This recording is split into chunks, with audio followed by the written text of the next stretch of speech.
Lipstick আছে? হ্যাঁ আছে, কিন্তু আপনি লিপস্টিক কি করবেন? আপনি তো হিজাব পরেন। এই নিন।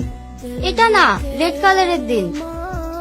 আর হ্যাঁ, লিপস্টিক আমার জন্য না, আমার একটা ছোট বোন আছে, ওর জন্য। মাশাল্লাহ। কি হলো, লিপস্টিক নিবেন না? না, নিব না। শাকিল, তুই এদেরকে দেখা, আমি আসছি। এই যে শুনছেন? কিছু বলবেন? বলুন। হে নিন আপনার রেড কালার লিপস্টিক। আমি তো কালকেই বলে দিয়েছি লিপস্টিক আমি নিব না।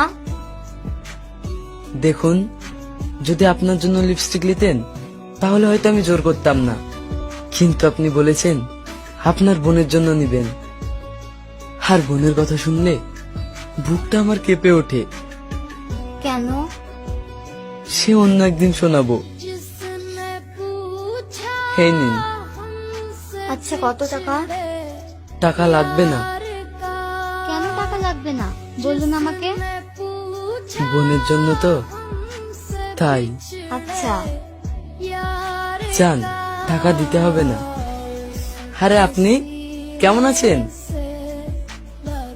আলহামদুলিল্লাহ ভালো আছি, আর আপনি? হ্যাঁ ভালো আছি। আর আপনার বোন কেমন আছে? জি ভালো আছি, বোনের জন্যই কিছু নিতে আসলাম।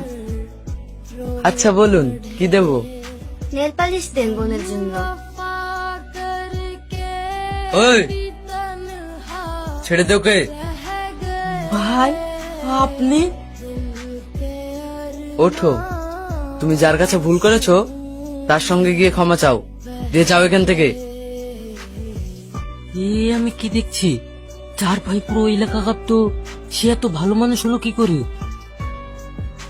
বোন, তুমি আমাদের ক্ষমা করে দাও, আমরা বুঝতে পারিনি তুমি ভাই চেনা, প্লিজ ক্ষমা করে দাও। ঠিক আছে ঠিক আছে, ক্ষমা করে দিলাম। এই চ। কে তুমি? কেন তুমি জানো না আমি কে? না আমি জানি না, বলো কে তুমি? আর তোমাকে দেখে ওরা তো ভয় পেয়েছিল কেন?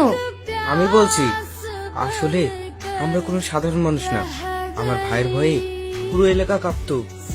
মানে আমি তো কিছুই বুঝতে পারছি না। আমার ভাই হলো, কিরে পালাচ্ছিস কেন? তোর না অনেক সাহস। আর হ্যাঁ, কি যেন বলেছিলি আমার ছেলেদের? আমি নাকি তোর একটা চুলো ছিঁড়তে পারবো না। এ দেখ, আমি তোর বাপ, তোর চুল কেন, তোকে সারা জীবনকার মতো ছিঁড়ে ফেলবো। আমাকে ছেড়ে দাও, আমার ভুল হয়ে গেছে। ওরে বাবা রে, ভুল হয়ে গেছে? ডাক, তোর কোন বাপ আছে? আমাকে ক্ষমা করে দাও প্লিজ, আমার প্রাণ ভিক্ষা দাও।